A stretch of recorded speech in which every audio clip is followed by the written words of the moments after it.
All right, Chris, how's it going, man? Pretty good, buddy. It's good to see you today, man. It's been a while since we've been able to catch up, and yeah, weird circumstances for sure. For Yeah. the time being, with the whole quarantine situation, we are you know fully set in place. But yeah, man, I just kind of wanted to reach out and see how things are affecting you, and just touch base in general to see how things are going for you, man. But kind of just as I've been starting these conversations out, just seeing how quarantine's been affecting your relationship with drums and music in general, and how things are going for you at this point, Chris. So good to see you, man. Thanks.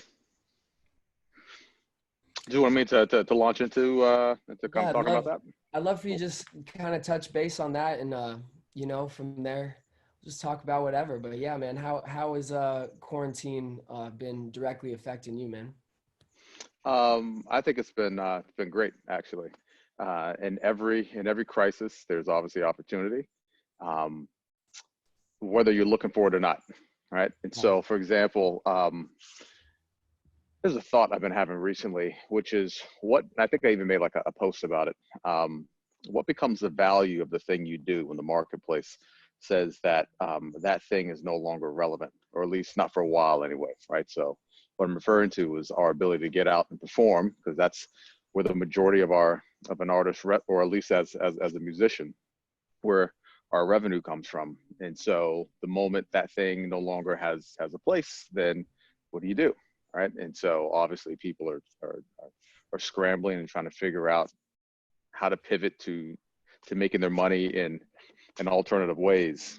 And so as I've been kind of spending more time doing that, thinking about business and whatnot, um, I haven't been practicing drums much, right? And but what's been really interesting, again, the idea that within every crisis comes an opportunity, is I've noticed that I haven't really lost much technique, even though I maybe practice 10 minutes at a time here or there, and not even all that much.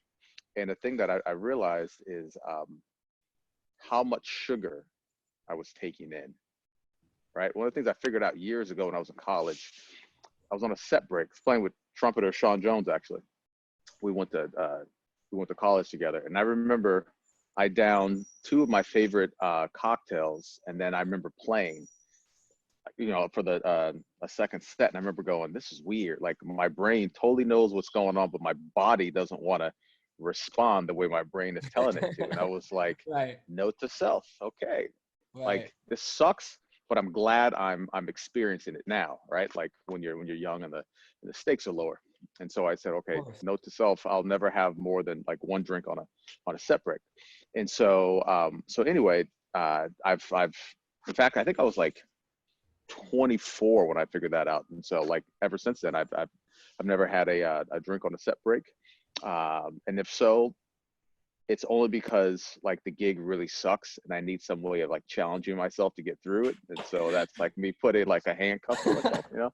I love that. Um, Gig really sucks. Yeah. No, I feel you, man. it's, That's funny. it's so, but what's interesting is now that I'm home, I'm not eating out as much, right? I'm not drinking, because I'm not like a guy who just sits at home and just starts down a six pack by himself. Like any Right. drinking I do happens like socially, right? So then when you remove the social aspect, that means I'm not drinking so much, which means that Mhm. my sugar consumption becomes less. And so what's interesting is I'm able to sit down cold and still retain a fairly significant amount of my technique. I was like, this is interesting because I'm not practicing, but I'm also Yeah. not feeling like I'm losing anything. And so, because you have to figure like the amount of sugar that you might, I mean, unless you're just heavy-handed in the kitchen, amount of sugar that you put in your own food is going to be way less than that of any like Right. commercial setting. You know what I mean? Yeah.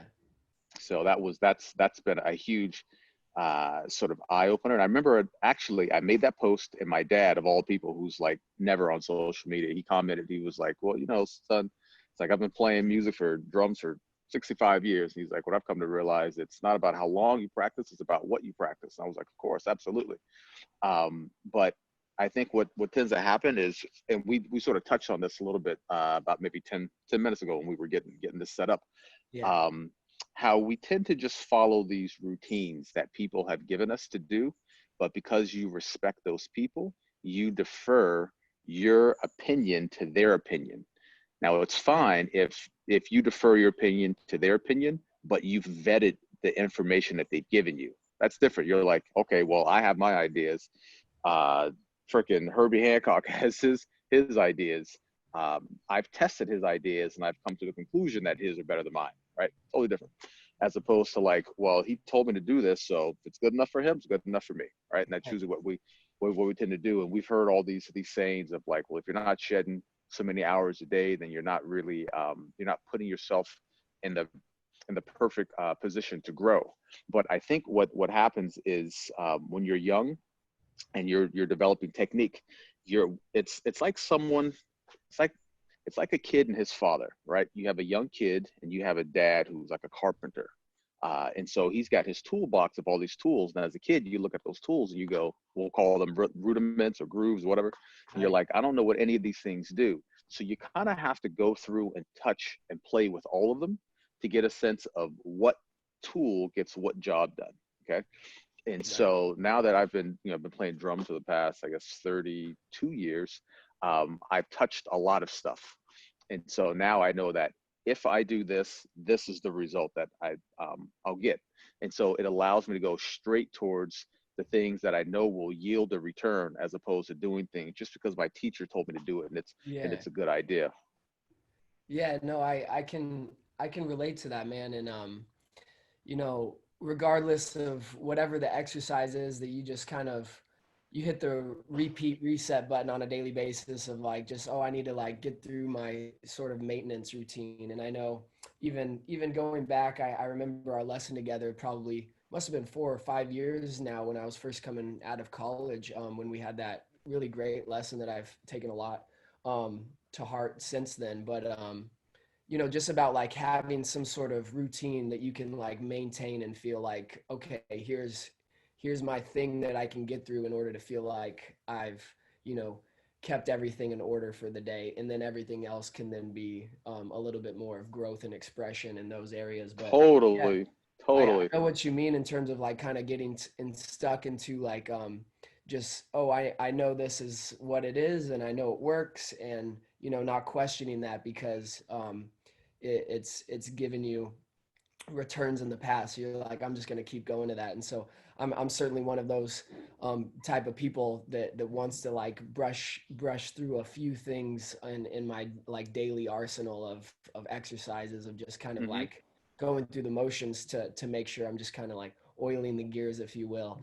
So that, Yeah. and that's something, you know, I kind of learn from you amongst other teachers was like to have some things to go back to when like you feel like, oh, I don't really have things I can practice right now, but at least I have like these things that I know can maintain my technical facility. Yeah, it's like every time you sit down to warm up to play, you're doing a systems check. It's like when you turn on your computer doesn't just fire up and immediately you're already like browsing the internet. It does a systems check and it says, all right, everything's good to go, right? Green light. But if not, then your computer says, well, there's a problem over here. You should probably address it. And so having a consistent baseline for how you practice gives you an indication as to what the health or the status of your technique is. Yeah. It's no different than a lot of people who are runners or exercise, but especially runners.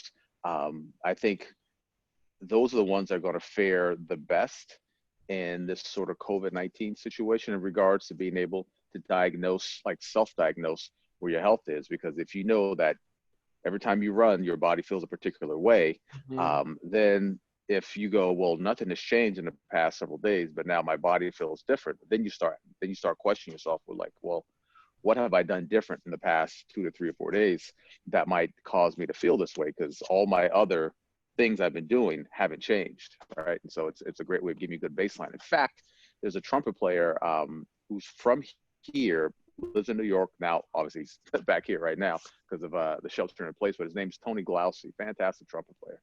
Yeah. And he mentioned, I remember we had this conversation about 4 or 5 months ago, and he mentioned that I think he said his dad had a heart attack or something like that, or was like on the precipice of having one. But he said the reason why his dad is, why he attributes, or what he attributes his dad's sort of ability to still be here with us is because he was an avid runner. So he knew what his baseline was. And so I guess he went out running one day. He was like, ooh, this feels different. Right. And so he went and had Yeah. himself checked out, and they were like, yeah, it's a good thing you came in when you did, because you were about to have a heart attack.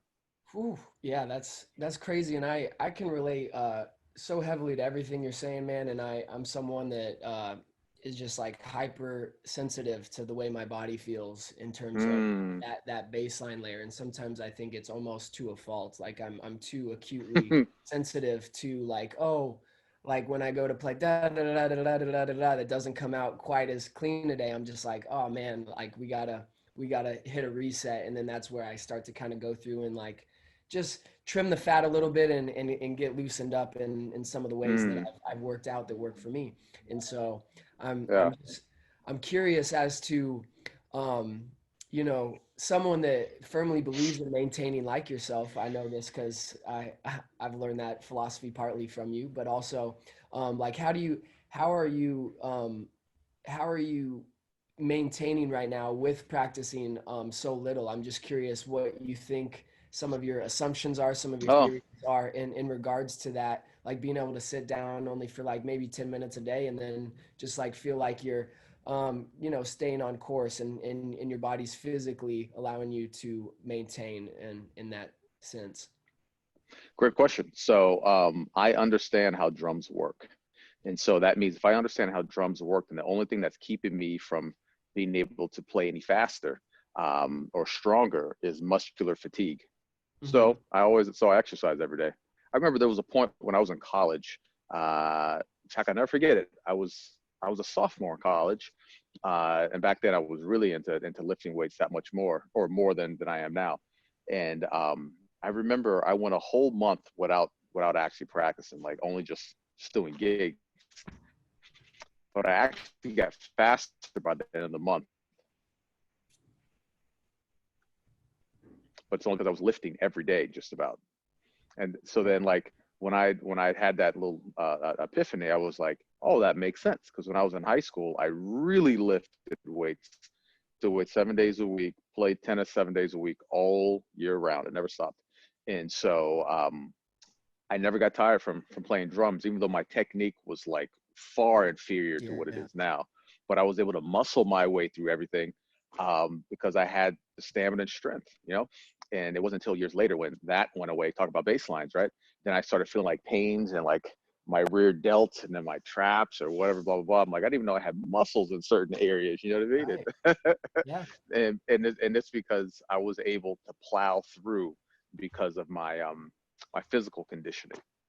So now when you combine that coupled with a smart or informed um, practicing sort of philosophy, like you're able to um, make gains really really quickly.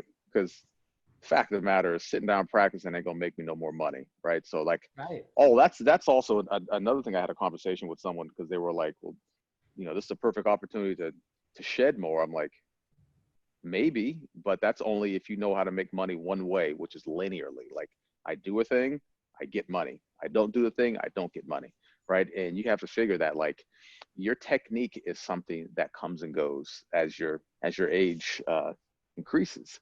So the things that make the most sense, like if you're talking about music, that will yield the highest return, is you writing more music, right? Because you don't get royalties for your technique.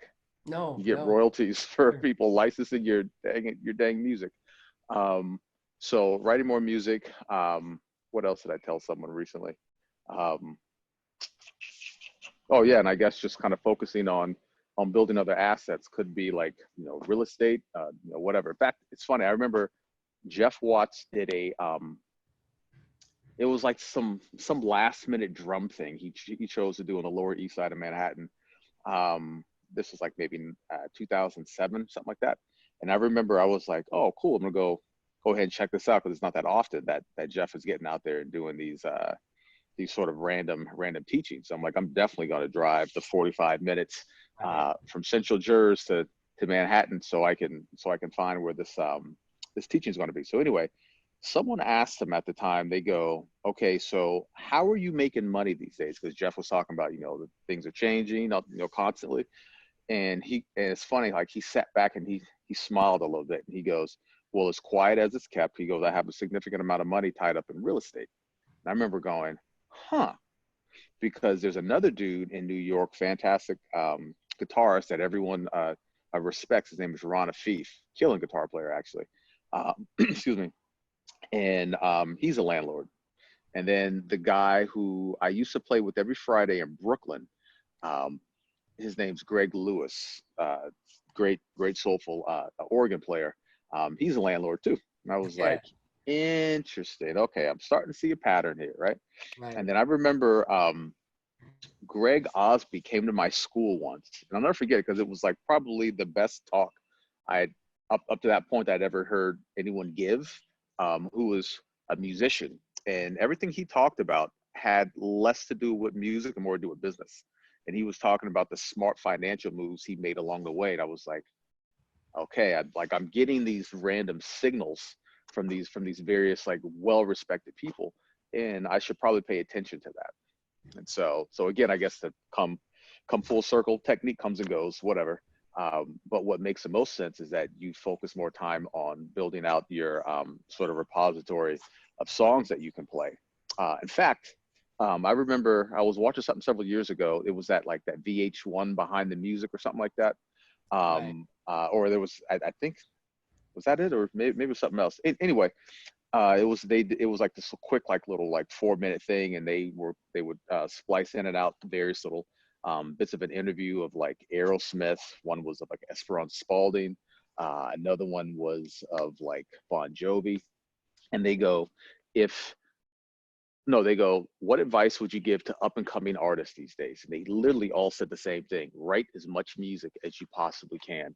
Why? Because if your number gets if your number gets picked and you're now traveling all over the world, you spend the majority of your time on a plane, a train, or an automobile, or in a hotel somewhere. Like you're away from the place where you would normally be able to sit and shed. Right. And so Yeah. it's like, right? So if you run through all your music too quickly, then you now can't meet the demands of the marketplace. It's like you going, I'm going to make five of this, right? And then you're like, I'm going to start a business.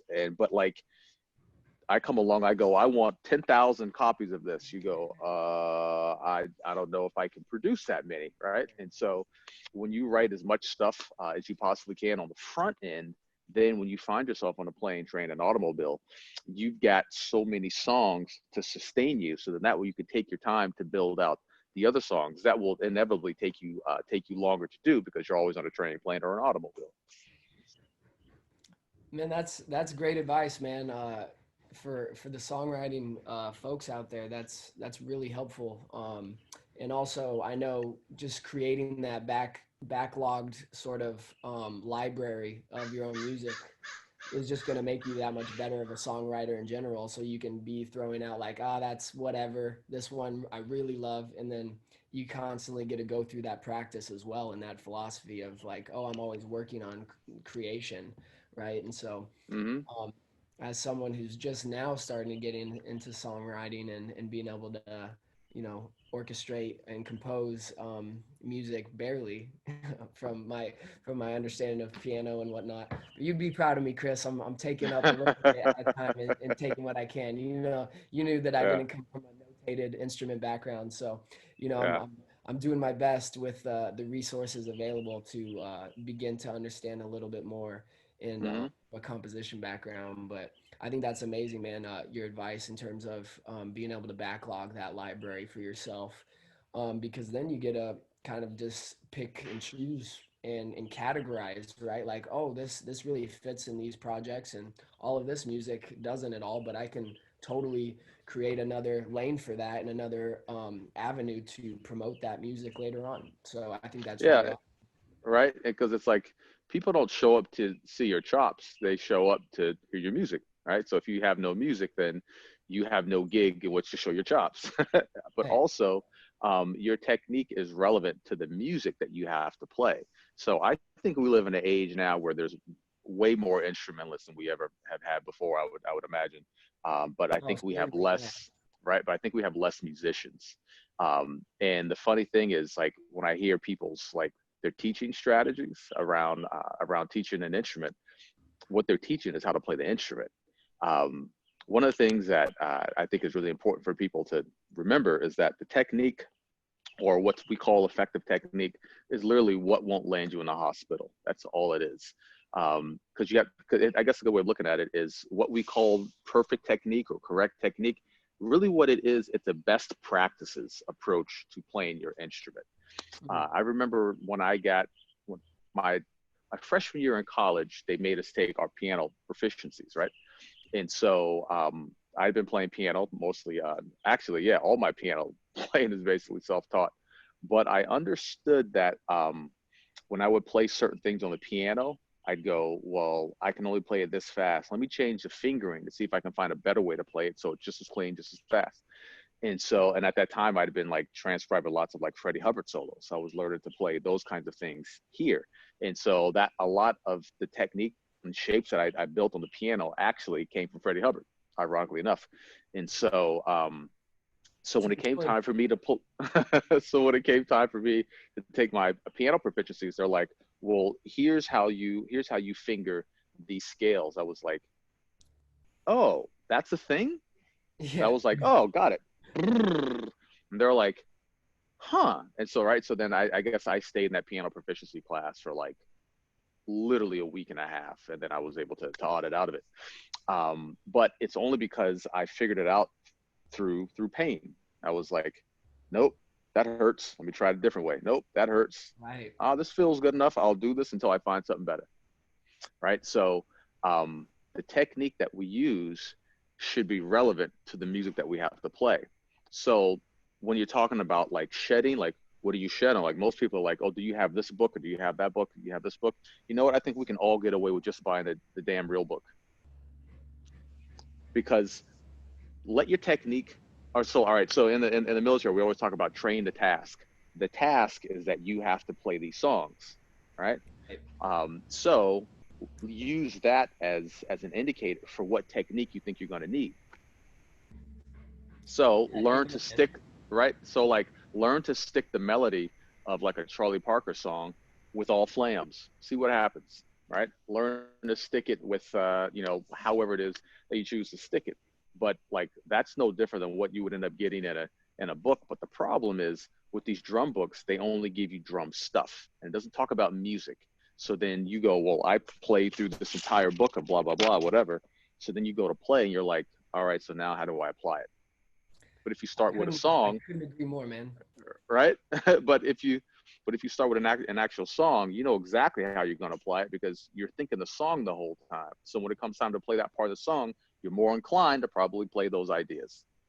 And certainly, to go off of that, man, and as a teacher that works with a lot of beginner students, it becomes clear that you need to give them all of the rudiments, all of the vocabulary. Like rudiments are just like our alphabet to be able to say phrases, right? But once they have that down, then then I try to like pull them away from the mindset of, oh, I'm just playing like right left right left right left, or whatever it is, because really that becomes so much less important than what you're trying to do, which is create music along to some sort of context, right? And Right. Well, so check this out though. really, Check this out though. Um, we don't teach children the alphabet before we teach them to speak oh, in word. sentences and phrases. Yep. They just engage in Word. conversations, and then we tell them later, this is what you've been doing. Right. So you think about those um, who go to college who have learned the theory before they listen to a bunch of music. It takes you longer to find the interconnectedness between what you're learning and why you're learning it. Um, Versus those who've been listening to a bunch of music their whole life, they were just never shown what it looked like on paper. So those people, when they show up, you're like, you know that thing you've been hearing for the past 15 years? They're like, yeah. This is just what it looks like on paper. They go, Yeah. oh, got it. Boom, they're off to the Right. next thing. And so, but the whole idea of like I'm engaging in conversation as a 2-year-old with my mom and dad, that's me hearing things. And then later I show you what it looks like on paper. Right. And then it's just So, kind of about honing in on your craft at that point and getting these vehicles to where you can like take off from, like whether that's technique or transcribing phrases or whatever it is, to like have an accelerated way. And that's pretty much what music lessons, if you have the right teacher, show you how to navigate, right? right, like I don't even talk to people about technique anymore unless you ask me, because what's the point of technique? Right? Mm-hmm. It's supposed to allow you to do something. So Mm-hmm. what are you trying to do? You're like, I don't know. I'm like, well, let's go find you something to do, and then watch yourself fail at it, and then you're gonna ask me, how come it is when you do it, it's easier than when I do it? You're like, then I go, okay, now we're ready to have this conversation, Yeah. because I used to burn people out on like, well, you got to hold the fucking drumstick this way and do this, blah blah blah blah blah blah. But it's still they're being forced. Their brain has to work twice as hard because they're trying to figure out what's the context, what's the hole that I'm trying to fit this square peg into. And so now I just focus on the hole, and you can put whatever it is that you need to fit inside that hole. Case in point, there was a dude, I can't think of his name. I met him in New York up at Smoke one night. This was like in 2000. I was really fresh in the city, and I remember being in awe of this guy. Not because he was super killing, it's because half of his body had been burned, but he was still swinging. I was like, huh. So clearly his technique looked like, I don't know what the hell, bro, some other shit, right? Of course. And I Yeah. was, but it's because his body had been deformed, so he had to like get at it the best way he possibly could. But he made it work. Did his technique look like mine? Absolutely not. But Right. was he able to get at it? Yes. And did it hurt him? No. It's all that matters. If that's the Absolutely. case, then right. If that's the case, that means Django Reinhardt sucks. Yeah, exactly. I mean, you look at a bunch of like old drummers, and they're all drumming so different because this shit didn't have so Totally. much uniformity, like nowadays it's like normal to, try to become an expert at, match grip or trad grip and like in a scholarly style, right? In what I mean by that. But when it comes down to it, as long as the notes are coming out the way you want to phrase them, and you hear things musically and you're able to express that, then who gives a fuck, right, about like how you say that and how you go about conveying your message. That's Right. the important part is conveying that message, right? And what I love about what you're talking about, when it comes to, just to backtrack about something else you said that I'd love to dive in a little bit more, is the part of really like reverse engineering what you want to make your goals, right? And that's Mm-hmm. something you and I have talked about at length in the past. And that's really something that I try to strive towards, right?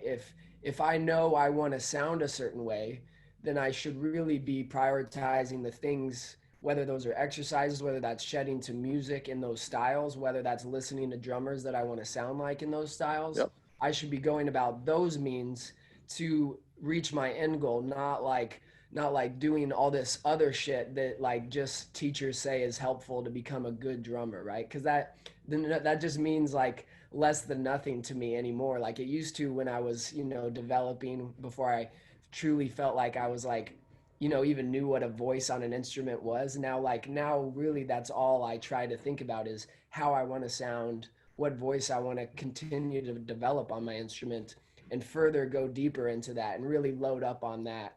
And then everything else can come as a compliment, and that'll only help support that voice that I'm trying to create, if that makes sense. That's right. That's right. Yeah. I think what it is that we've been conditioned, as Seth Godin would say, master marketer would tell you that we've been conditioned to to be picked, meaning that like when you're young, you go, "Ooh, pick me," when you're dividing up teams on the basketball court, right? And so we're always doing things for other people's approval, right? I.e., gatekeepers. So, like for example, it's fun. I just had a conversation with someone yesterday about this. So you know how like you go to music school and they're like, you have to know all your standards and blah blah blah blah blah blah. Why? Like no one ever asked that question, why? Right. Right? And they'll go, well, and then right. So you ask the question why, and watch the teacher probably scramble. It's because you're trying to please everyone. That's the whole reason. For example, like you go, well, you're not a real jazz musician if you can't play confirmation. Well, at one point in time, confirmation didn't exist. It was a Right. brand Yeah. new song. So does that mean that like all the people that existed before confirmation was written, that they all suck? No, I'm saying, right? man, and you make a great point with that example. It's just like, what avenue do you want to see yourself in? If learning the whole real book is going to be helpful because you want to play standard gigs, like, and really be like playing them at a high level, then certainly like going and shedding all of the real book, that is a helpful tool. But at the same time, you know, those are these made up rules amongst like music school like people, right? These are just like music school rules, and it's just kind of funny to think about the how exaggerated they've gotten in our like circles, right? And like conversations that are had today is like it can be so vibey in terms of like, oh man, you don't know this, well, like you're whack all like automatically. It's so funny to me, like Hmm. someone can have heard jazz and not know, to me at least, someone can have heard jazz and been listening to that style and not know a single name of a standard and still be a killing jazz player. Hmm. Yeah, I think I think we're shooting at the wrong targets. Um, to me, I think okay, so there's two there's there's two ways that people I think operate in this world. There's those that are interested in creating a perfect ceiling. They're like, I'm not perfect until I've like checked all these boxes. But then there's other people like myself who's I'm not interested in a perfect ceiling. I'm interested in a perfect floor, because if I've created a perfect floor, I have a no fail situation, which then allows me to be more like a child when I play, right? This whole idea of wonderment is the reason why we smile at babies when we see them. You're like, oh, isn't that cute? Like, in fact, I remember my best friend Owen. He said that when his kid was born, he remembered when his kid discovered his hand. Right? He said his kid was just like, wow, like I think about it, and then my hand does something. Like that's stupid, right? But to a kid, that's everything, right? And so it's nice when you can be in that frame of mind when you're playing and you're just exploring, and you feel free to explore when you don't feel like you're afraid of dying, right? Dying on the vine or something like that. Um, because like that's one of the big things I think that a lot of us are always trying to reconcile is our own mortality, right? And so like we're not fighting saber-tooth tigers no more, right? However, like the idea of looking wrong kind of feels like you have to fight a saber-tooth tiger, right? And we'll In lie, modern cheat, kill, and society, steal. What was that? I said, yeah, you're right, man. In modern society, and in terms of, especially as a musician, as a performing artist, no doubt about it. Like you Right. keep going, man. Yeah. And so the idea is to create basically, I'm trying to baby proof my house every time I play, which means that like I make it to where I literally can't fuck up, even if I wanted to, right? That's a perfect floor, which then allows everything else to be upside from there. Case in point, I remember there's a song I do in my band. It's called Three Up, Two Down, and there's a particular section where the bass player is going ding ding ding ding ding ding ding ding ding ding ding ding ding, right? And I tell the piano player, um, don't think meter, just play off the pulse. So you play off whatever pulse you're hearing. I'm going to stop thinking about meter as well. I'm just going to play off the pulse, right? So now you've got this bass player who's playing in five, ding, ding, ding, ding, ding, ding, ding, ding, ding, ding, ding, ding, ding. Piano player is just playing like a baby, just like I'm going to do this. Now I'm going to play a line that feels however I want it to feel like. And so I'm engaging with this. Neither one of us has any idea as to where one is because it doesn't matter, right? And what's great about it is that even if the bass player screws it up, it doesn't matter. He's the only dude playing it, so just reset it, right? Mhm. And so we're literally ignoring the bass player and we're playing off of each other. And then when we're ready to like to get out of it to move on, then we go back and listen to the bass player So then basically what it looks like is the piano player has to find where the bass is at. And he's like, okay, ding, ding, ding, ding, ding, ding, ding. So once they find each other, then I'm able to find both of them. And then I go crash. And then you start to read the ink from there. So I remember, not Jason Palmer. There's another drummer here in town. I think his name is Nick or something like that. Anyway, um, oh, I'm sorry, Randy Rollifson. That's who it is. And I remember he came to one of my shows. This was like, I don't know, 15 years ago. And he's like, bro, how'd you learn to get so free in five? And I was like, because I wasn't thinking in five. And then I told him exactly what I just got through telling you. And I remember he just kind of sat back and was like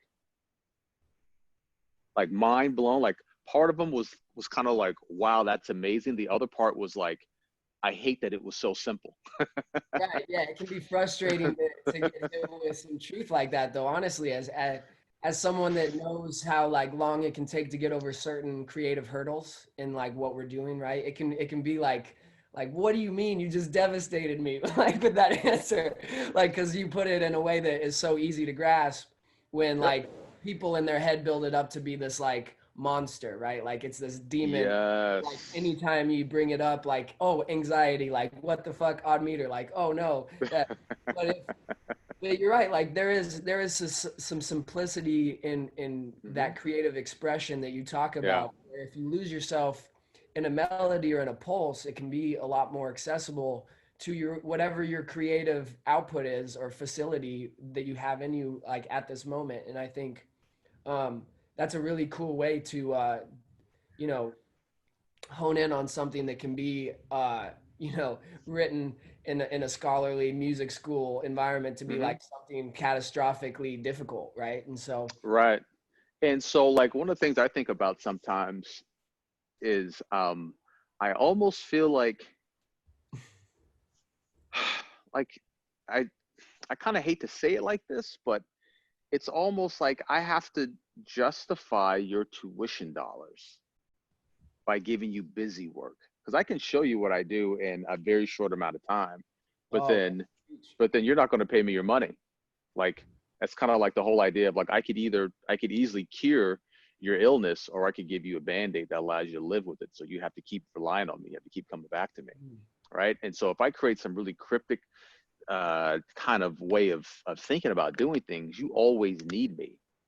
Right. And so like my philosophy, which is kind of actually borrowed from my man Greg Goebel's philosophy, he goes, I'm always trying to fire my students. Like if my system is good, you should be able to beat me at my own thing. Why? Because um, I'm truncating all of the work that I've done and giving it to you. Like that's what a book is, right? Like Warren Buffett can come out with a book that's like this thin, but it's not like you look at it, you're like, well, why should I pay $80 for a book that's this thin? Well, you're not buying an $80 book to get an $80 idea. You buy the $80 book to get the $1 million idea. He just truncated 80 years of his life into this, right? exactly. And so me giving this to you allows you to leapfrog me, right? Because I'm basically starting you past all the hurdles that I had to overcome. And Exactly. then from there, then you leapfrog me, and then you simply repeat the cycle with the next generation. Man, that's so heavy. Even what you said it is so simple but so heavy because as a teacher now and as I'm trying to, you know, work with a student that's never heard drumming, never like listened to much music, it's so important for me as in my philosophy and my teaching to give them the tools to be the most efficient in this game of learning the instrument as possible. And that's something I also like was piggybacking off of your teachings of just like how can we go about this, like again to use like the trimming the fat analogy, like we don't need to go in circles around like 47 variations of like the same exercise. If we do these certain things, then Yep. we're brushing off on those same skill sets, right? And like we don't need to own 80 books. I know that's like, you know, a common misconception in the drum community is like, oh man, new book came out, gotta check that out. I buy Everyone, no books. yeah, everyone's teaching the same shit. It's just like what your messaging is behind it. And while yeah, if it's helpful for you to get a little bit more of the X's and O's of stickings and stuff, and you're like a really you're a transcription nerd, if you will. Like, no insult at all, because that's great if you learn that way. But to be honest, like, if you just need to get there with efficiency and have a way to oil the gears, if you will. And so when it comes to my teaching philosophy, I'm always trying to show students, like, hey, you can repurpose this exercise in all of these different ways.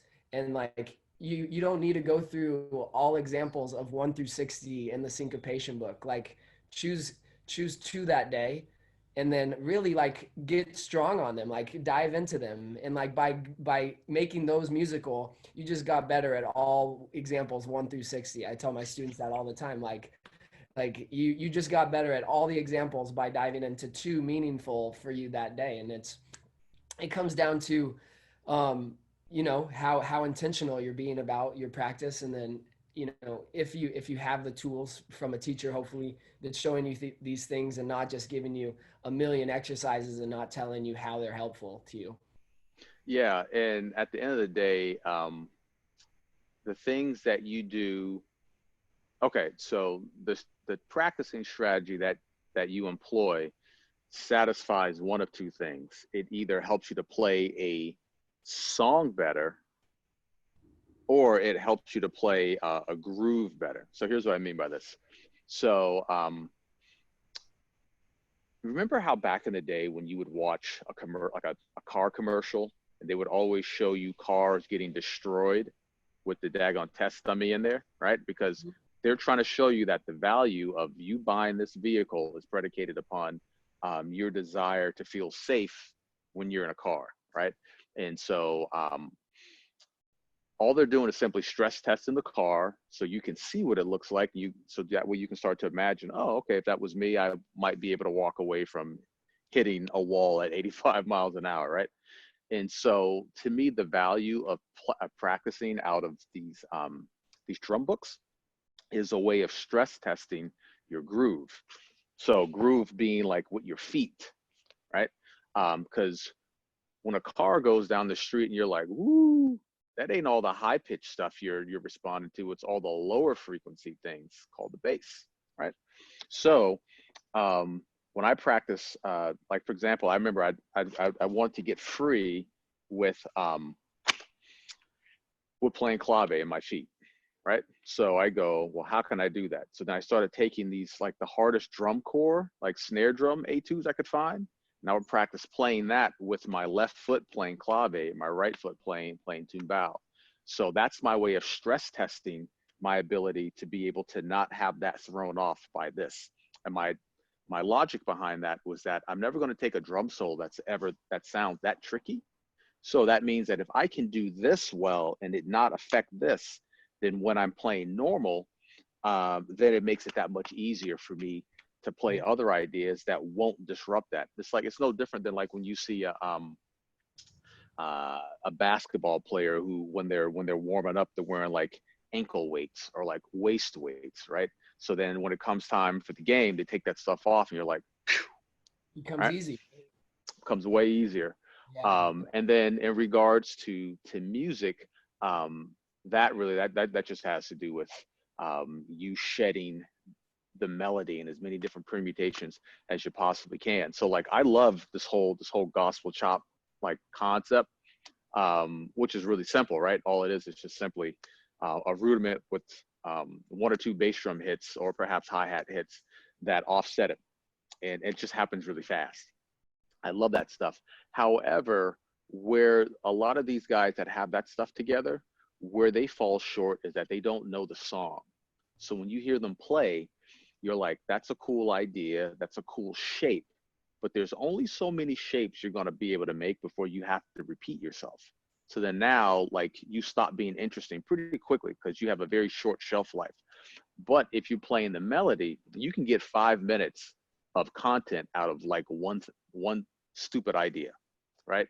So when I'm playing this gospel chop stuff, I'm learning how to do that through the melody. So when you hear this stuff, I want you to appreciate it in respects to your ability to still hear the melody through all that stuff. Now you have something, That's when you're talking about like real actual content. A lot of cats don't actually play content because they don't know the melody. All right, the melody is the thing that everyone has. That's the one thing that unifies everyone. You have to always keep coming back to that. And so going back to the idea of training to task, like why are you doing what you're doing?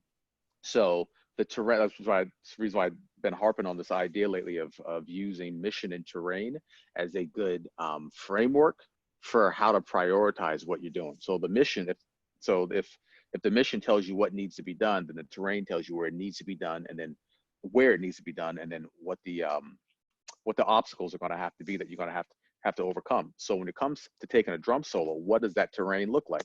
Well, it looks like an unaccompanied solo. It looks like trading, and it looks like playing over a vamp. So an unaccompanied drum solo means that nobody else is playing with you. So then how are people supposed to know when it's safe to come back in? Because you have to play enough of the melody, right? Because like a lot of guys who don't know the melody, they just play phrases. Like if it's a rhythm changes, right? An AABA form, then you just hear them play like 8-bar phrases. You're like, all right, cool. But there's nothing that actually delineates the A's from the B's on your solo, right? Right. But if I play the melody, I can hear where you are, meaning the audience member, which makes it great because now you're allowing me to enjoy it more than just like how it looks.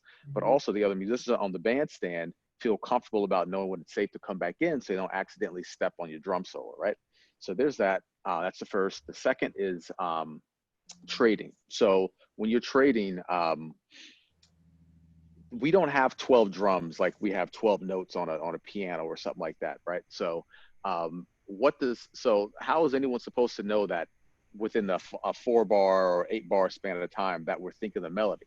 So so the way to get around that, I use the baseball analogy of 3 times you're out. So you have to play an idea at least 3 times before you completely get rid of it, Yeah. because repeating something at least 3 times anchors your memory of what something is. So, for example, if something happens once, you might overlook it.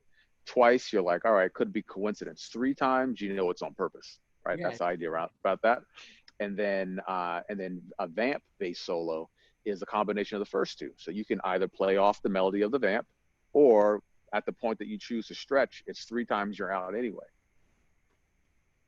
Yeah, man, and everything about this concept brings me right back to our lesson together years ago, and I remember Mm-hmm. every bit of information you just said, and Yeah, have has it's really those concepts have made um, difficult music, if you will, a lot simpler, right? Because totally. Yeah.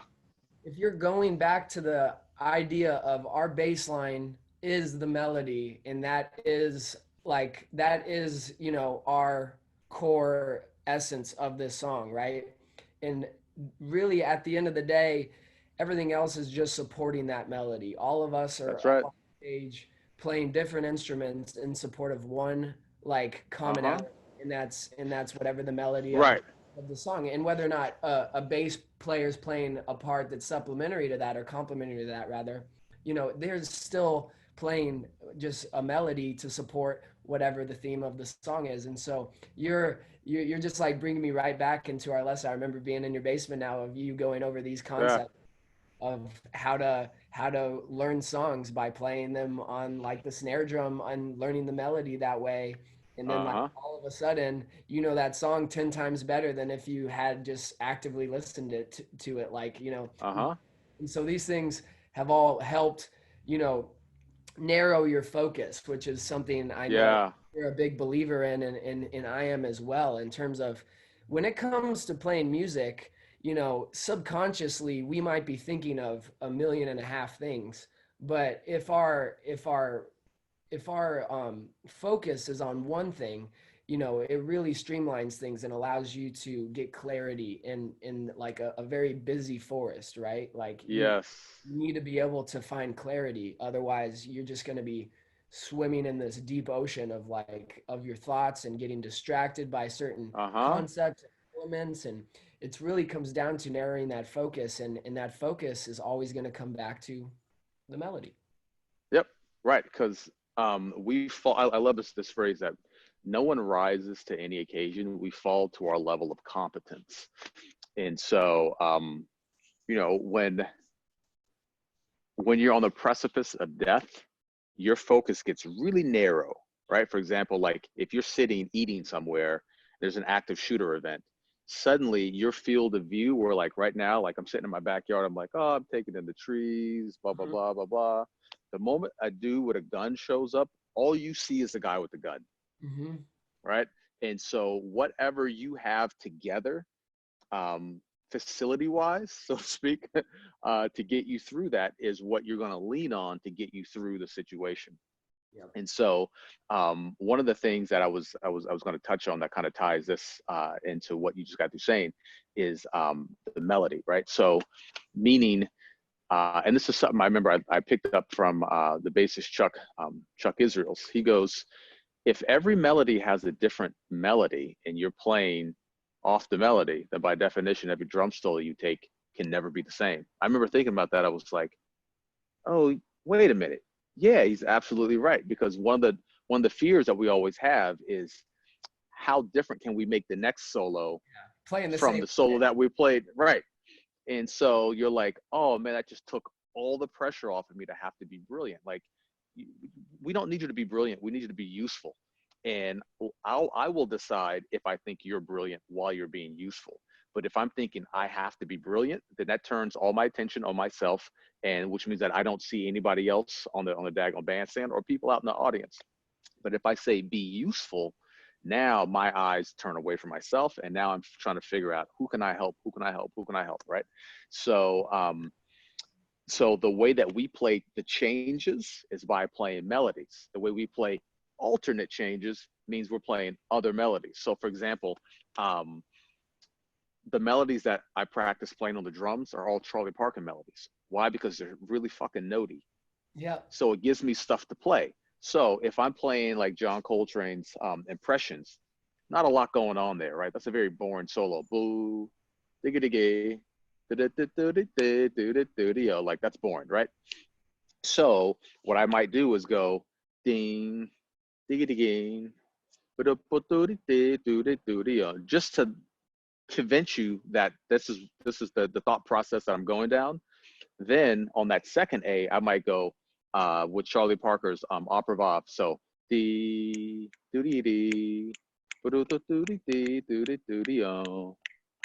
Did little, but a little bit,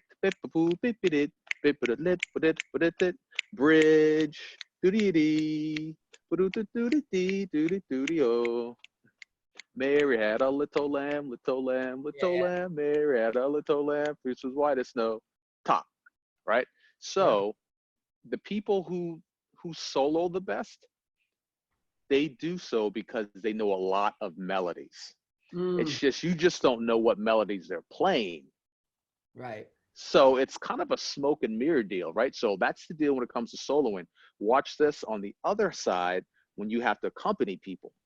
So um, if everyone is playing, like you said, if everyone's thinking the same bass line, which is the melody, then even when I'm solo or when you're soloing and I'm playing behind you, if we're all thinking the melody, then what's going to happen is our ideas are naturally going to end up hooking up on accident, which is going to be a surprise to us, but not really a surprise because we know why it's happening because we're both shooting at the same damn target. But to the audience, it feels like magic. You're like, how did you do that?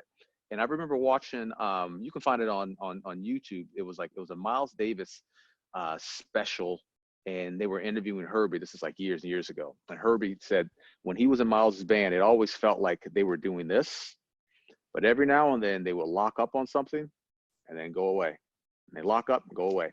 And so when Chuck told me about this, he was like, make all your comping just based upon you building the melody. I was like, oh, well, that makes sense. So then that night I had a gig to do with my man Greg Goebel, and we were playing Humpty Dumpty. I'll never forget it. We're playing Chick Corea's Humpty Dumpty, and our hookup went through the roof because I know how the melody sounds. The ideas that I would play fell in the holes of the melody, so I'm not stepping all over the melody. Okay, that makes sense when someone's playing the melody and you play in the holes. But then when it comes time for someone to take a solo, in my head, I'm still doing the same exact thing. So because Greg understands this as well, is the reason why we kept hitting the same things at the same time, because we're hearing the melody the same way, Yeah. right? So as soon as I figured that out, I was like, wow. Right. And then when it comes to that standard, you're gonna wanna make sure you're paying extra, attention to the melody. It's not a simple, 1A, sort of standard. So when it comes to those 10 bar sort of sections, then you want to make sure like, okay, I'm being super intentional about when I go to the B, and when you're playing a drum solo, or when you're linking up, and just in terms of comping, all of those things. Hmm. All of those things are just better expressed if everything in the intentionality and the purpose behind what you're playing is all supported by that commonality we're talking about, which is really cool, man. Right, which is the reason why when I take drum solos, I used to go, okay, well, I'm going to think the melody, and then to set it up, and then I'm going to start like filling in the holes. But the problem is that I would start thinking about how I can fill in the holes, then I would forget where I was at in the melody, right? So instead, just think the melody the whole time, and as you add more stuff to it, think to yourself, either add more pressure or release pressure, Mm, and let your body surprise you with how it's going to fill it in. So yeah. the goal is always make the melody is as idiot proof as you can possibly make it. Like you're going, hey audience, I want you to know that I'm playing the melody, but your natural tendency is going to be to fill in the gaps anyway, which is Right. fine. Just don't think about that. Think about the melody and let your body surprise you with how you fill in the gaps. And that's such And a when, place to get to. yes. That takes time and honing in on that level of expression, because I remember like as someone uh, developing and playing early on gigs, like you have to allow yourself a certain level of relaxation mentally to be able to hear the melody and not just like get so caught up in, oh no, it's my time to solo, like where like being a young drummer, that's really easy to be like, oh, it's solo time, let's bring out like whatever lick I have ready for today, and like such a shitty way to think about like playing music. And like the more you're able to develop that, I feel like it gets easier over time to hear, how language can be supported in between that melody, how all of these thoughts you have subconsciously, and all of this facility and technique you've built up, really will just come out if you allow yourself to relax mentally and take in that melody, and then it'll just become more fluid naturally over time. And again, I think that is a skill as well that you need to practice, that Yeah, it's listening when you're soloing. yeah, it's a faith issue. The faith that the melody is enough. Because if you think the melody is not enough, then therein lies the idea that you have to keep looking to grab things that are outside of you, right? So this, I mean, you could tie that right into just like how people show up in the world. If you think you are not enough in a room, like if you're a musician and you're in a room full of like doctors or lawyers, if you don't think you are enough, it will make you overcompensate and start being, you'll start to ask yourself, what can I bring in to make myself feel more valuable in this room? Right. So now you're not being yourself, right? 100%. As opposed to like, nope, I'm fine. Like I feel comfortable with the clothes that I chose, and I feel like I have the ability to still add value to folks based upon how I see the world. And they don't like me, that's fine. If they do, great, right? And so believing that the melody in and of itself is enough is that's a faith thing. But where does faith come from? It comes from like seeing little small things along the way, like faith of going, well, I don't know if this will work, but I'll do it. And you'll do it, and you go, oh, that works. Now I have faith that this does something. Hmm. And so I think a lot of it is, who are you looking to as your baseline? I think we tend to, well, we obviously value what we see, and we value what we see that seems to be working. So if you've never heard a drummer take a drum solo and it was just based upon the melody, why would you believe that that would be sufficient? You wouldn't, because a lot of us are learning, um, we're developing our value system about what good drumming is based upon, I think, the metrics of social media. So you see a guy who's blazing and it's got like a trillion views on it. You're like, well, this must be a thing, right? This person's getting um, ad dollars, this, that, and the third. You're like, I guess I should do what that person's doing. But but you didn't get a chance to see the whole thing, like the whole buildup, right? Because then you might go, oh, well, that totally makes sense now. Like I can hear the melody through all this crazy sticking. But if you never heard the melody in the first place, then you'll go, I'll just take this and extract it and cram that square peg into like every hole I can possibly find. So really, Yeah. it's, I mean, there's a reason why we call it drum porn, right? It's a perversion of what it was supposed to be. Yeah, and out of context, like you can just see someone blazing with like, like just chopping out, and you really need the context to be able to see like what they're trying to say. Without it, it just looks like some dude with crazy chops that like you're trying to emulate on like your next gig, and that's kind of an unhealthy way to go about like your next gig, is like trying to just copycat something you saw off the internet without context. Like you need to know what that drummer was trying to support, or like were they just building their own solo idea, like what was the common theme that that person was trying to like build off of. So um Right. yeah, man, everything you're saying right now is just so awesome, and brings me really back to um our lesson again, like because these are all things, all little anecdotes that I've taken and tried to repurpose Mm, year day after day, in just different ways, because at times like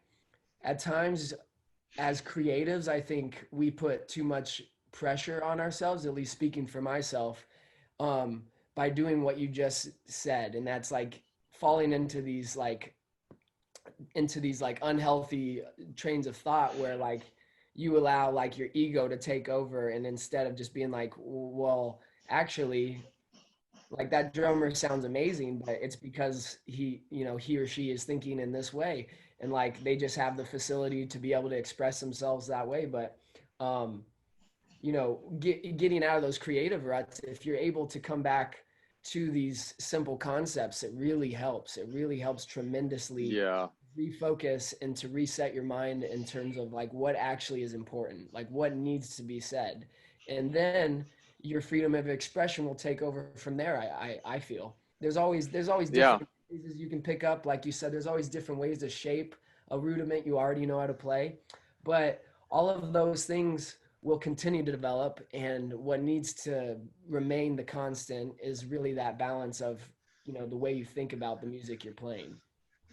Yeah. And at the end of the day, it boils down to the paradigm of survival versus success, right? So obviously you have to get your basic needs met before you can start like Mhm. thinking, something more. And I think a lot of the reasons why we feel compelled to have to go grab everybody else's stuff um, is because we're trying to make a living off of this thing. And so that is a survival tactic. You're like, well, I want to be able to work as much as I possibly can because I need money to eat. So I'll learn 5,000 standards because whatever it is that I need to do to ensure that I can keep the lights on is super important, right? However, if you take the money aspect out of it, like let's say you're worth $1 billion and someone is like, I don't like your drumming. In the back of your mind, you're like, I don't give a fuck. I'm rich. You're broke. I can do whatever the hell I want to do, right? Um, and it's no, I'm not trying to sound materialistic, but that changes you when you don't have those types of pressures.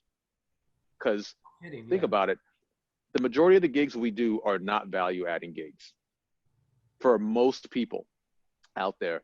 They're gigs that, if they're lucky, it's either a great paying gig, but maybe it sucks like musically, or it's a great music gig, but the pay is kind of whatever, right?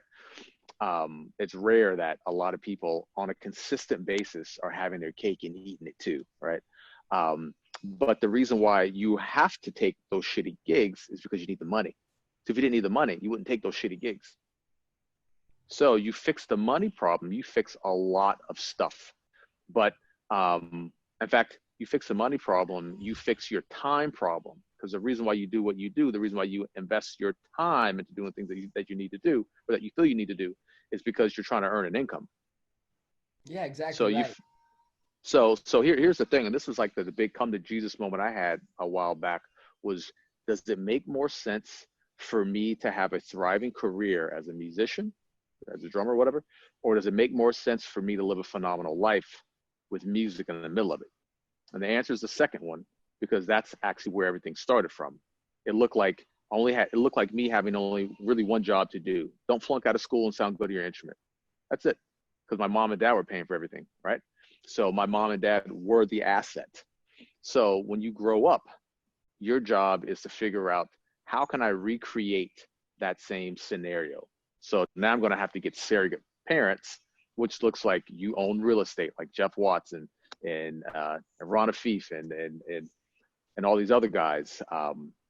You own some businesses like um, what's my man, Greg Osby and various other musicians, right? So then that way you've got this sort of cash generating machine that's happening back here that you don't have to actually pay attention to, called assets. And then it gives you all the space in the world to develop yourself on your terms.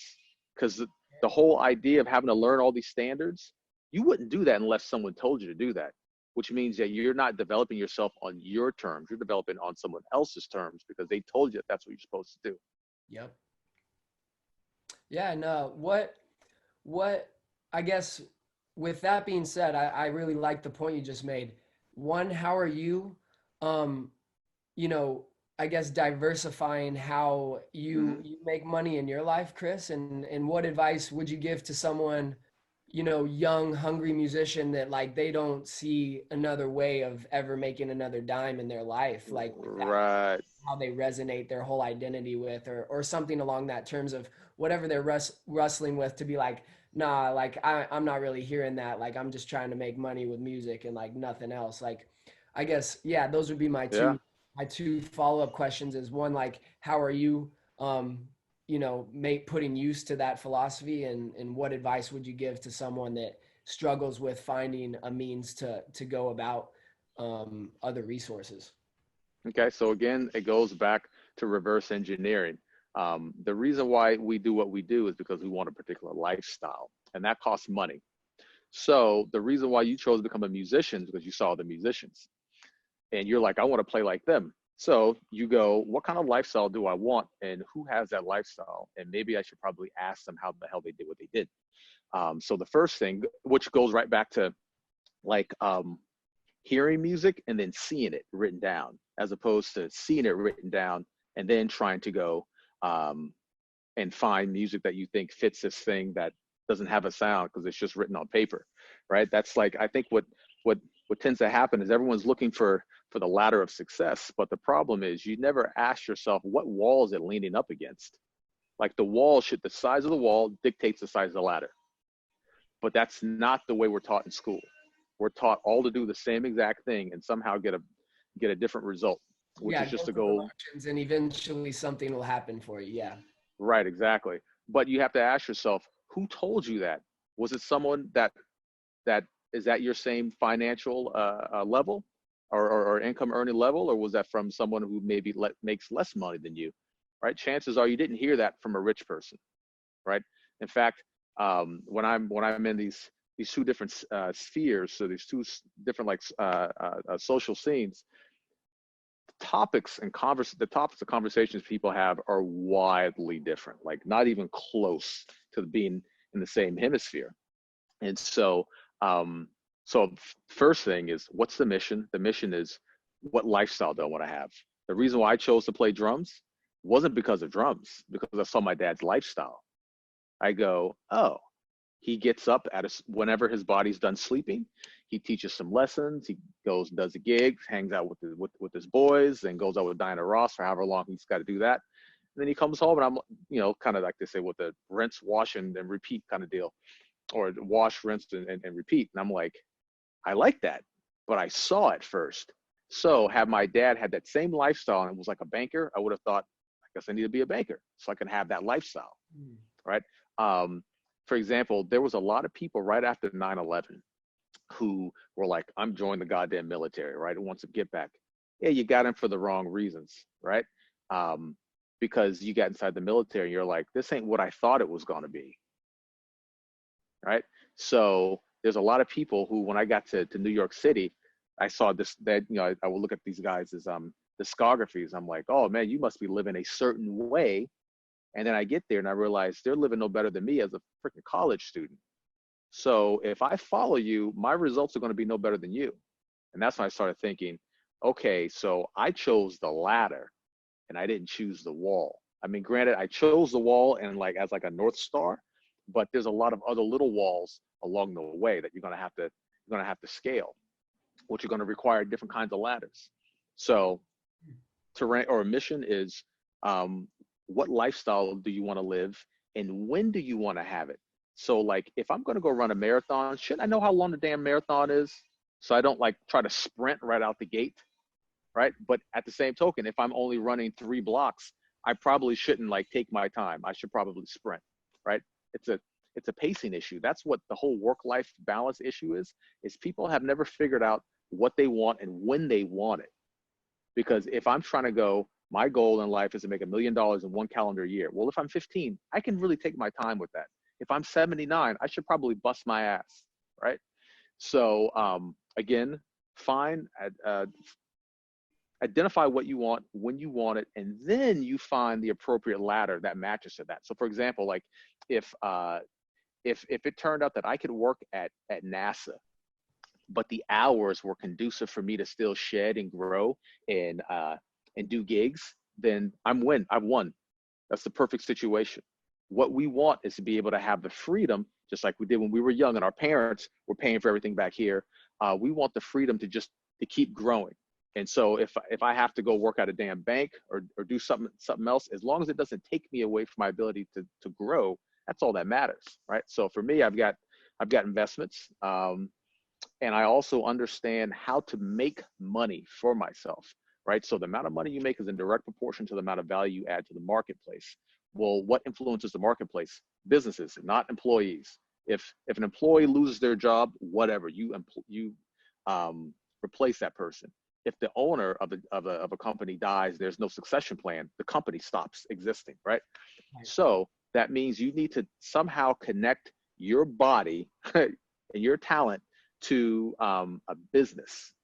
So you basically go out. So for example, I don't hang out with, to be honest with you, I don't spend a lot of time with other musicians. I spend my time hanging out with business owners. Why? Check this out.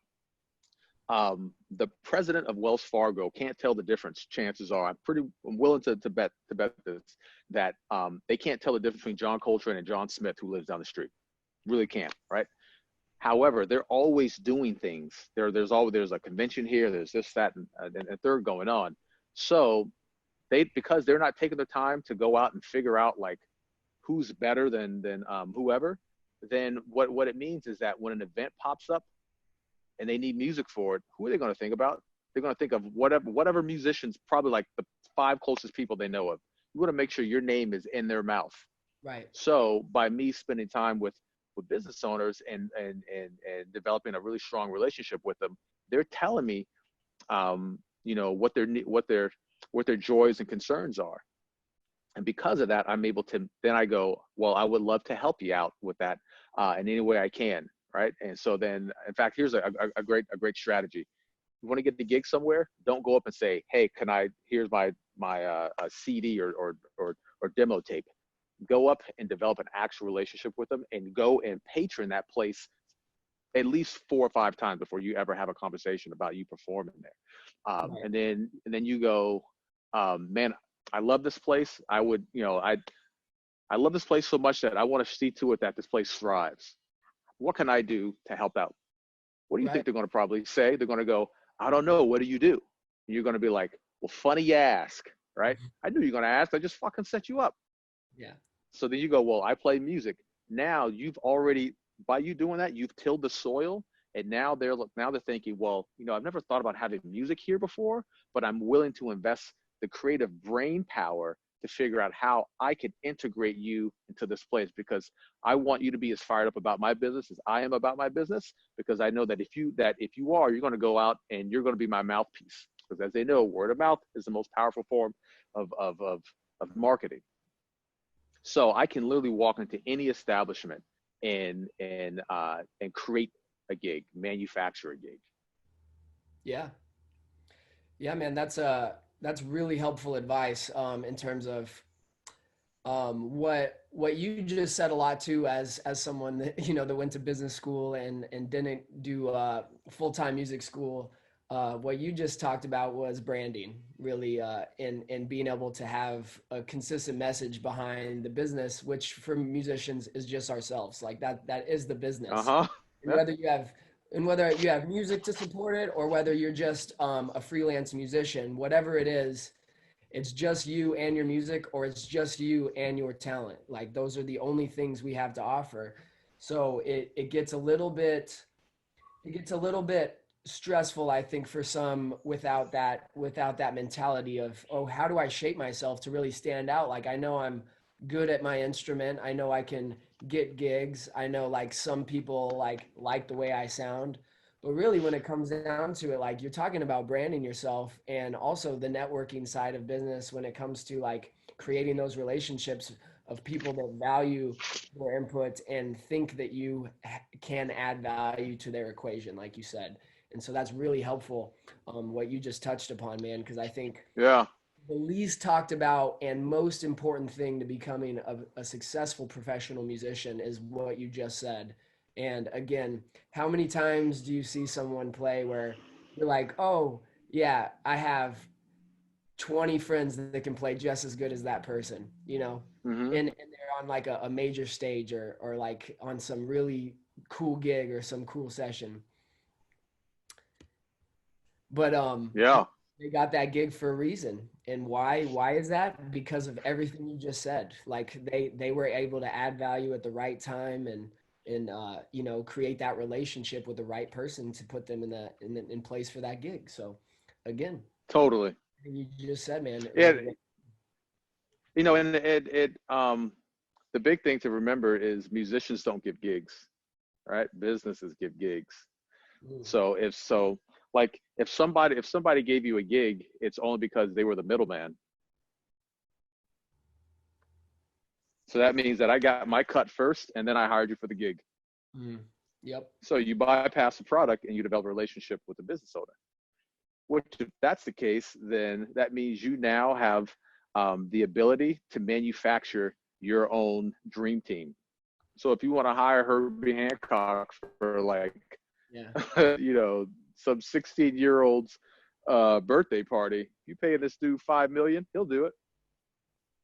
It's funny. There was a guy, I can't remember his name, drummer out in New York, and I remember him saying that because I remember he was playing with some famous pop group, and he goes, "Bro, I did this gig where they got flown out to like Morocco, right? They had no idea really what the gig was going to be about, and it turns out they played on some dude's super yacht for the guy's daughter's 16th birthday." There you go. And he was like, there was 35 people there, but they got paid a grip. Yeah. It was like interesting, right? So money talks, man. It absolutely talks. It's leverage is what it is. I Mhm. think a lot of people's problem when it comes to their ability to make more money is deep down, they don't know their worth yet, Yeah, and right? that And that is so, a real thing, man. yeah, and also their relationship to money was informed by other people that had a bad relationship to money, and they end up saying, well, because I don't know how to make it, I'd rather not accept the responsibility that I'm just too ignorant to know how money works, and so I'll badmouth it. That's like people who go, well, there's no good men or no good women out there. It's like, well, maybe there's no good men or women for you. Maybe you aren't who you need to be to attract a good man or a woman, right?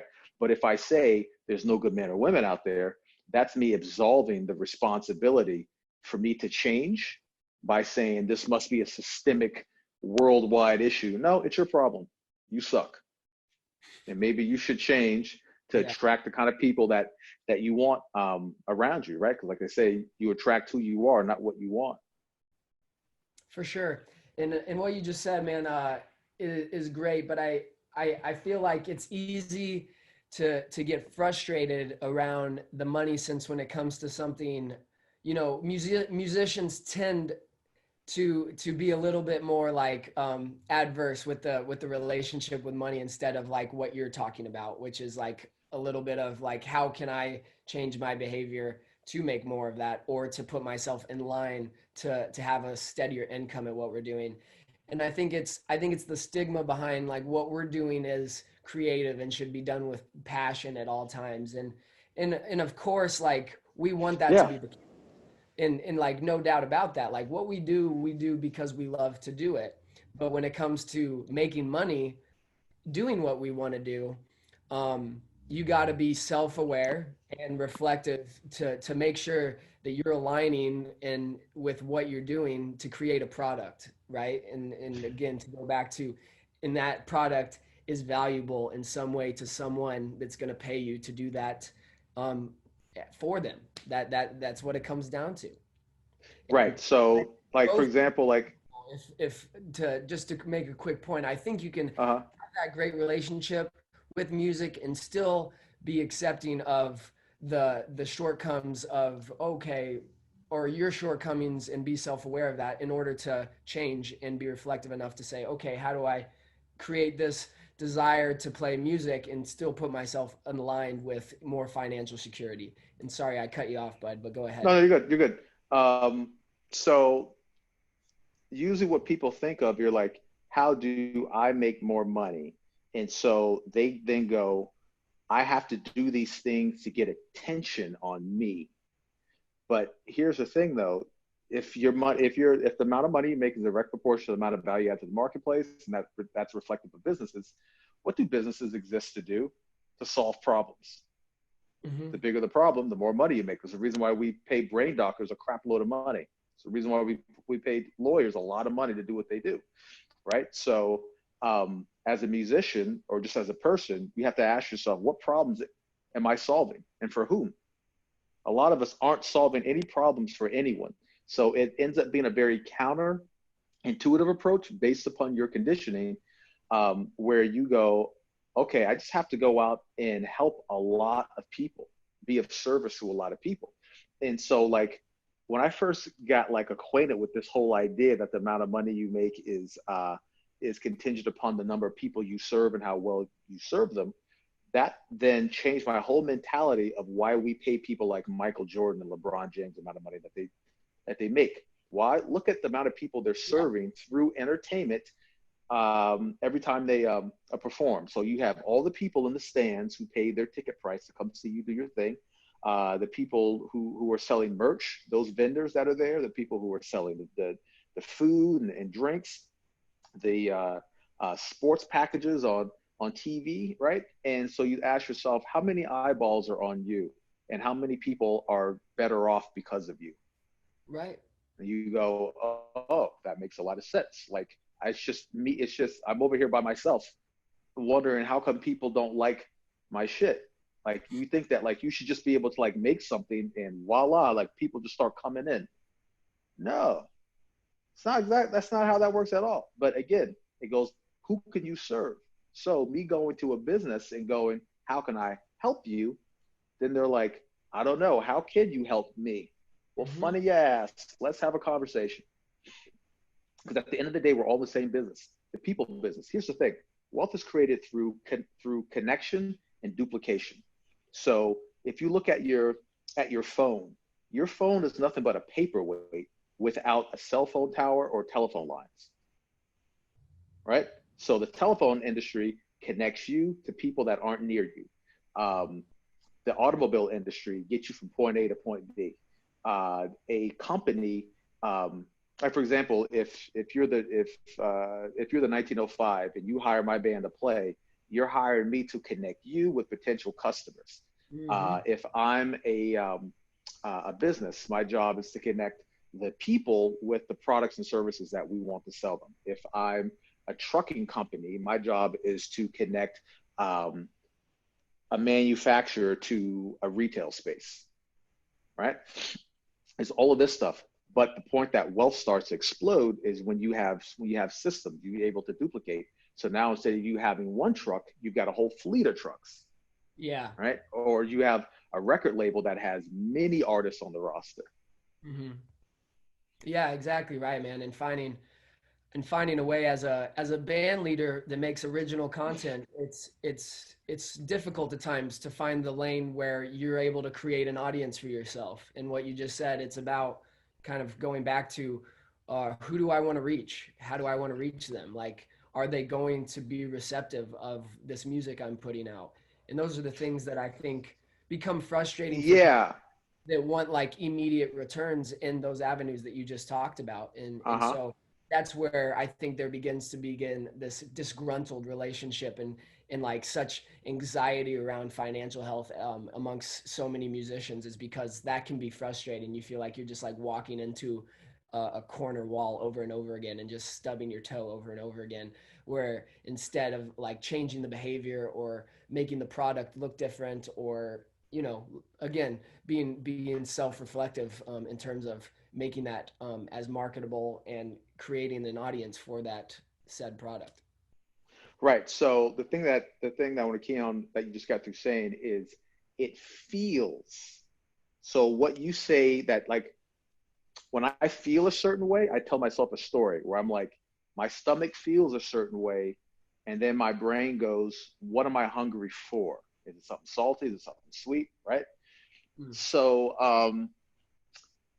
this when you go, I feel this way about money, then you tell yourself a story. The question is, where'd that story come from? Who told you that story? You didn't make it up. Somebody else told you a story and you Yep. adopted it, right?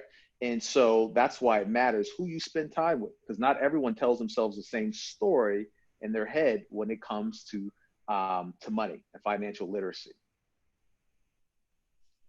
Yeah, man. That's well put. And again, that's why it's such a commonality amongst musician community and whatnot, is because a lot of people are saying the same negative things around Yes. finances, right? About, oh, like, fuck this person, they won't pay me to do this gig, or yada yada yada. A lot of music conversations, as you know, operate around that exact theme, and it's constant and it's common, Mm-hmm. it's repetitive. And so we get hit over the head a lot with, oh man, what we're doing is like, is should be fun, and really really it's hard to make money at what we're doing, and we're just beat over the head with that constant theme. So yeah, Yep. it's good to hear your insight on that, and ways to reshape your mind to not be constantly telling yourself that negative narrative, instead of how to focus your energy in terms of, how can I create something marketable, even if that's something you love to do, which I think, again, my philosophy is you can achieve both if done the right way, but you That's still right. have to put the energy into the business side of things, which I think a lot of musicians don't have the wherewithal or the desire to put energy into those avenues. So here's the funny thing, and this is where I think people trip themselves up because they're putting the cart before the horse, which is the same thing as like teaching technique before you teach music. Is what's the whole point of a contract? Like, what would you say the point of a contract is? Point of a contract is to have something that people can't break, right? Like, they're obligated to do a certain behavior for money. Uh-huh. So it's a stand-in for trust because if I trust you, I can do a handshake deal with you. If I don't trust you, I need a contract. Right. Right? So how do you create trust and attention for yourself? Like if you told your mom, you're like, "Hey, mom, I got this great idea about maybe starting a business." She's like, "Oh, tell me, honey, blah blah blah." You're like, "Well, first I'm gonna need you to sign this non-disclosure agreement." Your mom like, "What the hell?" Right? You know what I mean? Like she'd be pissed. And so the majority of the places that I've been able to play at, they've all been handshake deals. Yeah. Really interesting, right? Also, the other thing That about relationship. going back to this, yeah, that's right. Yes, about relationships. The other thing that a lot of people don't realize is for the past 20 some years, as of like 2 years ago, because I retired from the army about 2 years ago. For a solid 20 years, I had a steady government paycheck coming in every single month. but I was always out there gigging, always out there getting better. Right. But they Right. forget about that. But it worked because the hours were conducive for Mm. me to be able to keep growing. Yeah, well said, man. And that's something you learned early on in your life as a way to create these complementary paths that Hmm. created this effect for you, right, in your own life, with business and in music, and you allowed those to overlap in a way that created financial health for you and longevity, right, sustainable Yep. happiness, or whatever that version of happiness is for you, right, man? Yep. That's really crazy, man. I love everything you've been talking about, and again, I'm getting constant flashbacks from previous had, because a lot of these things are said, and I know you're very strong in your philosophies, which is why you're so successful at what you do, Hmm. which is cool, man. And I think that is such a common thing among successful people, is they're very confident in the things they believe, and the and what allows them to sustain and maintain that level of success, right? Like you need to Hmm. know how to get from point A to B, but you also need to know how to maintain amongst all the way from A to B. So, yeah, man, it's always great talking to you, and getting to hear these things, I guess, reshaped or said in a sort of different light, because Yeah. such a strong philosophy for so long, and all of these things are very, very similar to things we talked about 5 years ago when we first Hmm. kind of got to know each other.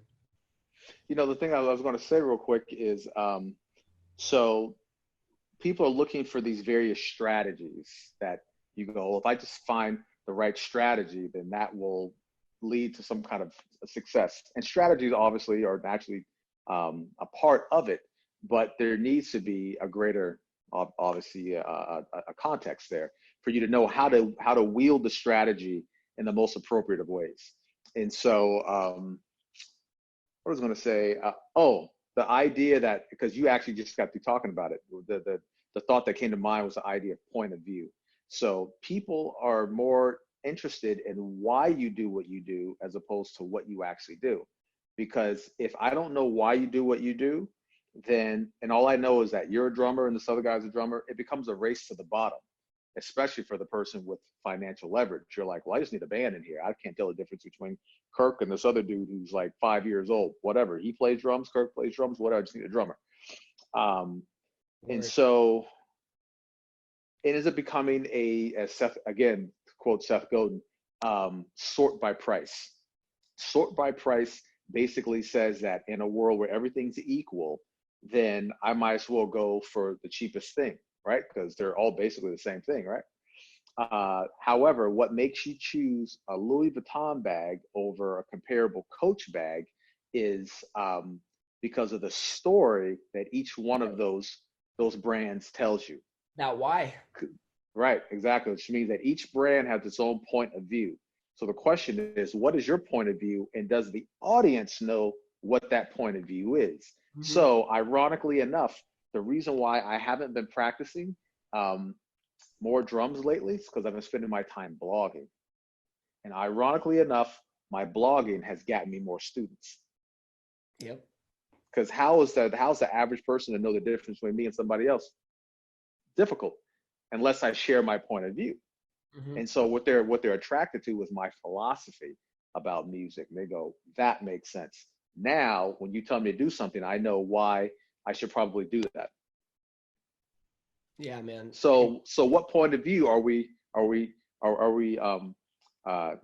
out there? Are we putting out the same point of view that everybody else in my graduating class from PSU or Juilliard has, because we've all studied all the same things?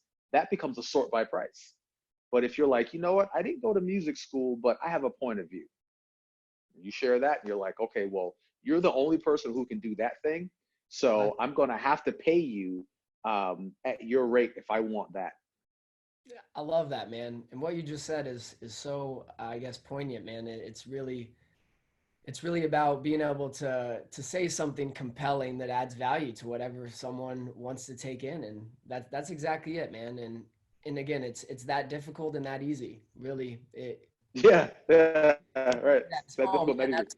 that's fucking ridiculously hard. Or like, oh my god, you just said the easiest thing for me to understand because it's both. To be honest, like if someone has no means of getting to that where they're able to express that point of view and kind of have it be heard, then again it creates this internal frustration in that negative narrative cycle that we talked about. But as long as they're able to see clarity in what they're trying to offer and then go about their means of like navigating with strategy how to do that and share that story, then you're exactly right, man. And again, I it really comes down to trying to do what we want to do with purpose and also make a living doing so. Because as Hmm. much as we all want to say like with flowery tinted glasses like, oh, we just really love to drum and like that's all we want to do, it's so important to remind yourself of these strategic thought processes, because Yeah. otherwise you're kind of left on an island to just fend without any resources. Yeah, that's right. Absolutely. And what's also cool about it is like when you start putting out your point of view, it creates a feedback loop that anchors you towards an actual belief. Meaning, I go, this is what I believe. I put it out there. More people find out about it, and then I start being known for the guy who's talking about these particular things. Or perhaps maybe you're like, I think I kind of have a point of view. Let me like put it out there, and then people give you some feedback, and you're like, yeah, that's right. I still believe what I just said, right?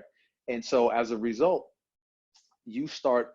If you're smart, you'll realize that every aspect of you has to point to that. So, for example, MC Hammer. I remember in the early 90s, this guy was like, he was it. He had a cartoon, right? Like no other hip hop artist has ever had a cartoon on mainstream media.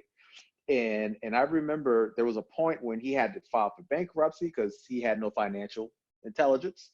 I think the story I heard was that he had like everybody and their grandmama on the damn payroll. These people took advantage of him. They got his money, and then when he went bankrupt, all these people bounced. Right. What's funny though is right after that, he decided because he was always about like he came out and told us a promise. Again, going back to Seth Godin, I love this guy. He gave us a promise, and the promise was that he's this way, which is like this God fearing hip hop kind of cat, right? So all of a sudden, around like 92 or 93, I remember he came out with like a harder album, and nobody bought it. We're like, come on, man, this ain't you. You just doing it because you broke now, right? And so what people want is that authenticity, which is just another way of saying be consistent. And so if I'm saying this is what I believe in, blah blah blah blah blah blah, then when people come to see you, they're going to be evaluating you, asking themselves, are you really who you say you are? Right? Well It's like said. those deals where you see like a brand puts themselves out there. They're like, oh, we're so eco-conscious, blah blah blah, and then someone does like a behind-the-scenes expose, and you're like, they're the furthest thing from being eco-conscious, right? And then it hurts their brand. Right. Now, what's interesting, it didn't hurt the product. Like the product, you're still like it's a bomb-ass product, but I think about you differently now because you Mm. broke the promise. Yeah, man. So, That's really well put. And again, like all the great drummers that you and I, mutually would respect and appreciate, they all are gonna sound like themselves, like that voice, like that brand, even when you put them on gig A, B, and C, right? Like they're still gonna have that element of individuality and individual expression that will come through, even, you know, if you put uh, name the drummer on said pop gig or said blues gig, said straight ahead gig, like they're gonna have some bit of that, and maybe they feel more confident doing one or the other, but you're still gonna look and be like, oh, that's Chris Brown like playing the drums right now, like in right.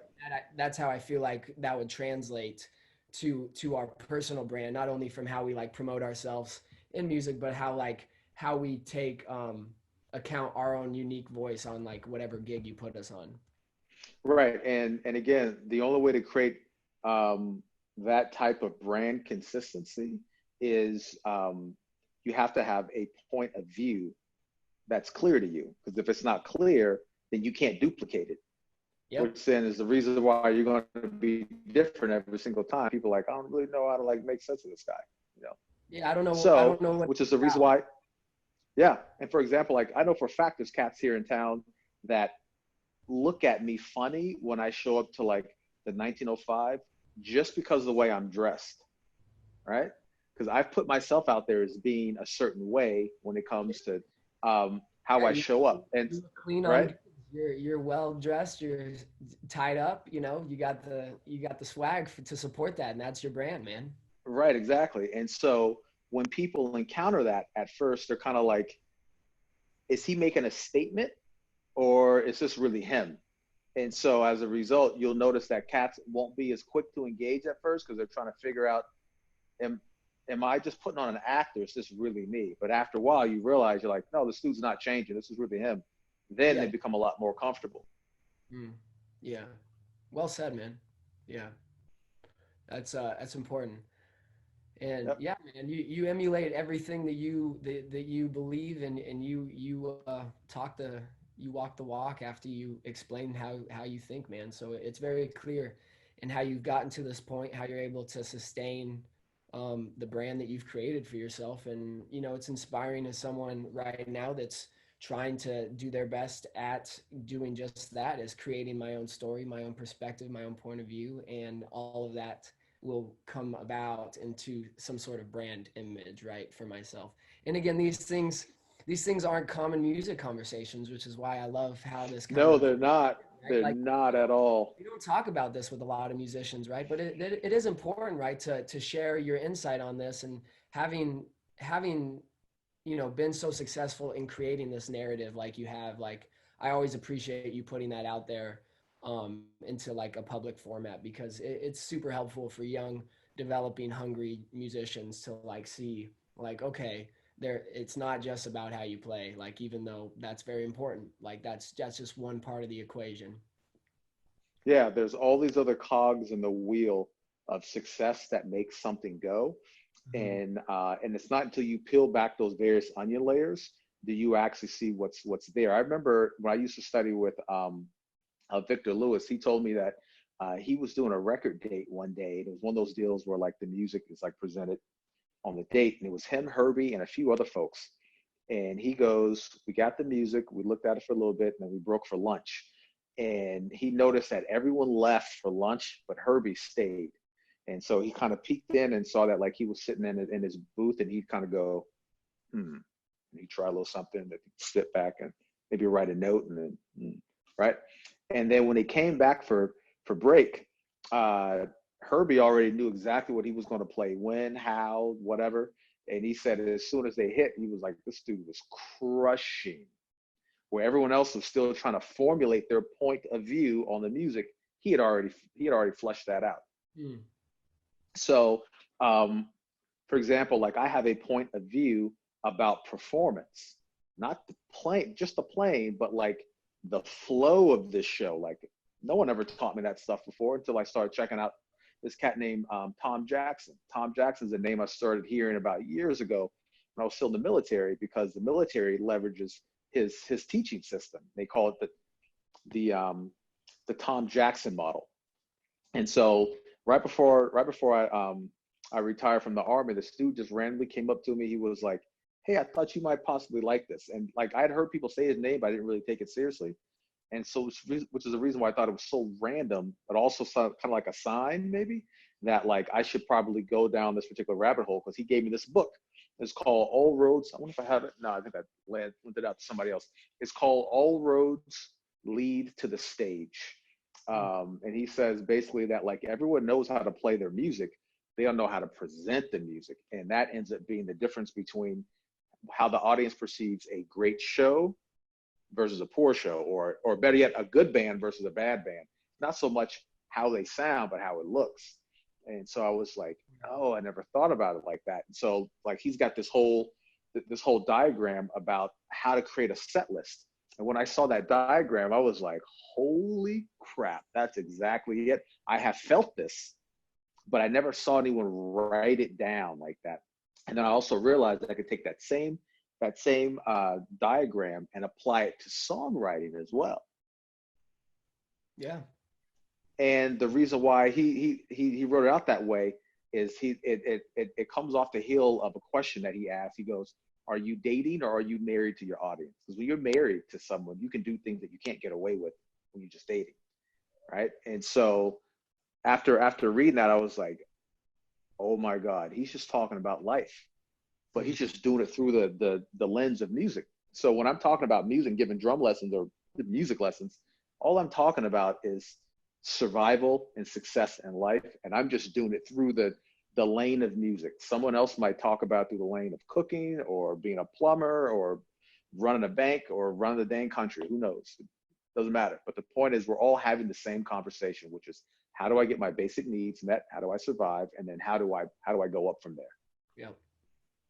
Yeah, well put, man. That's beautifully beautifully summarized, honestly, man. For this whole conversation, it really comes down to those key principles, man, and Yeah, how you're able to look within and just, through self-discovery process, figure that out for yourself. yeah. Yeah, man. Well, honestly, I feel like that's a brilliant place to leave it. How about you, Chris? Yeah, yeah, I agree. All right, man. Well, I just want to say thanks again for coming on and being down for the drum chat, man. These have been Totally. fun to conduct, and it was just a matter of time to get you on, and I'm so glad you were down for the hang, man. So Oh, again, my pleasure. This is fun. I appreciate your insight, and always inspiring to hear your principles and your belief system that are always very evident and in the process of getting to where you've been able to be at. So again, man, I just want to say thanks, and it's been super fun, and hope you're able to stay safe and healthy throughout all of the rest of this craziness going on. Absolutely. You too, man. All right, my guy. Well, I'll be seeing you soon, and hopefully on a gig sooner than later. Absolutely. Yeah, maybe I'll have a gig where I'm playing saxophone or piano and you play drums. That would be a blast, man. You could sign me up, man. Awesome. I'll make that happen. Just All seriously. right. Yeah, let's do it, bro. That would be a blast. All right, man. It's always good to connect, man, and I appreciate you. Appreciate your time, and we'll talk soon, man. Stay safe. Yes, sir. You too, bro.